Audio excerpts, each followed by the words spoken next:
Congressman Marcoleta, you are not a member of this committee, so therefore you are not allowed. Mr. Chair, may I be allowed to raise some procedural issues?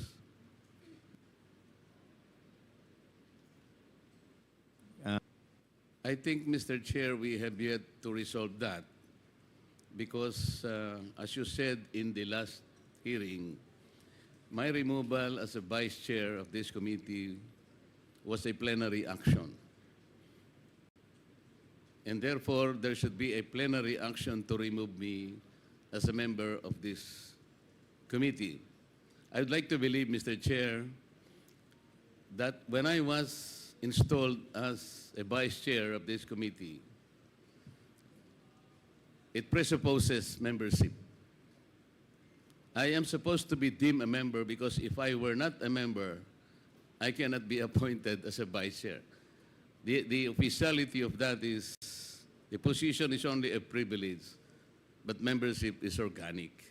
So until and unless that was to be resolved, Mr. Chair, I think you have to recognize me as a member of this committee because even if I admit or I will probably accede to you that I am not a member, kahit hindi po ako member sa committee ito, being a member of the House of Representatives, I have the right to make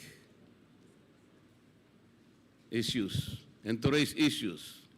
That's why I'm asking your permission to do so, Mr. Chair. You can at any time make a manifestation. In fact, I've been recognizing you po. But with respect to the issue of your removal, the committee is not in the position to answer that. Maybe you can question the Committee on Rules. Sila po ang proper committee na po pwede pong sumagot. Yes, Mr. Chair, that is correct. The only reason why I answered you back because you said that I am not a member of this committee. I should not have raised that at all had you not said it.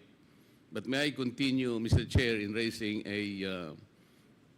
some procedural issue because during the first hearing, I know that the very basis of this inquiry in aid of legislation was the privileged speech delivered by Honorable Valeriano. And I would like to make of record, Mr. Chair, although I was unable to do that during the first hearing, the privileged speech shouldn't have been allowed at all based on our rules. Our rules specifically states that no one can be allowed or avail the privileged hour if the concerns he is to raise in his privileged speech principally and directly relates to a bill under consideration. At the time, Honorable Valeriano, Mr. Chair, delivered his privileged speech, the General Appropriations Bill was already filed on August 27, 2024. He took the floor on September 3, and therefore, any concern relating to the subject matter in the budget or in the bill should not have been allowed at all. And then, this morning, I saw the agenda, Mr. Chair. There was an additional agenda added in this committee, and this is supposed to be the manifestation raised by Congresswoman Luistro. And I saw in the notes that it was taken up as motu proprio matter, Mr. Chair. On procedural matters, I don't know how it should be done because motu proprio, to my mind, is something that would indicate an official action taken without formal request from another party. And so my question, Mr. Chair, is how did the committee took it on a motu proprio basis when it was a manifestation taken by another party. I see it a very unusual procedure, Mr. Chair, because this representation, I would like to recall that sometime in March 2024, delivered a privileged speech dealing on the same subject matter, and I think even more, I questioned the several irregularities pointed out by the Commission on Audit, specifically in 2017, 2018, and 2019, covering the audit report of COA in the Department of Education.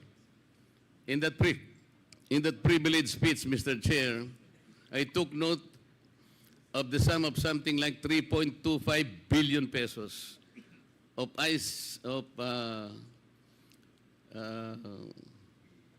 information communication technology packages.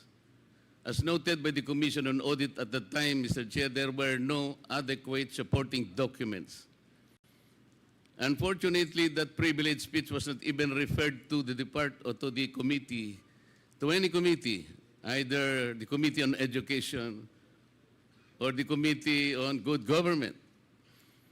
And so my question, Mr. Chair, is how is it special, or how special can a manifestation issued during the budget committee hearing that this committee, this good committee, already took it as a motu proprio action, subject matter to be covered by this hearing? So parang there is no consistency, Mr. Chair. Parang I would like to volunteer, Mr. Chair, that a copy of my privileged speech delivered on March 15, 2021, entitled "Co-Bodies DepEd." It was not even referred to any committee, Mr. Chair.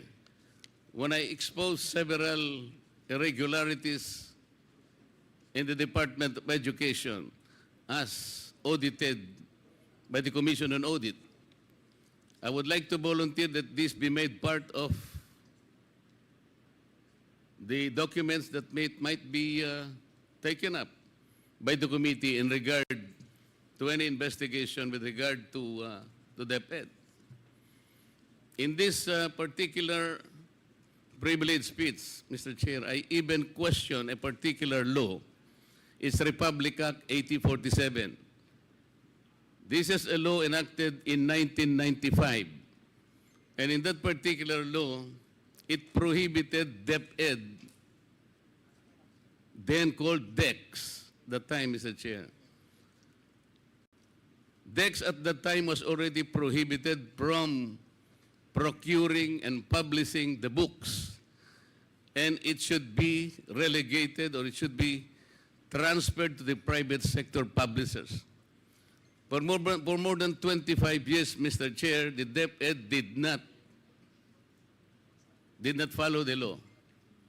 It's Republic Act 8047. I've been pointing out to them several times already. But there was no investigation done on that matter. How is it that a manifestation issued during a budget hearing be taken up as motu proprio when a full privilege speech dealing on the same subject matter, and even, I think, more appropriately described as more complete, but it wasn't taken up, Mr. Chair. This is all, and I thank you very much for allowing me. Thank you.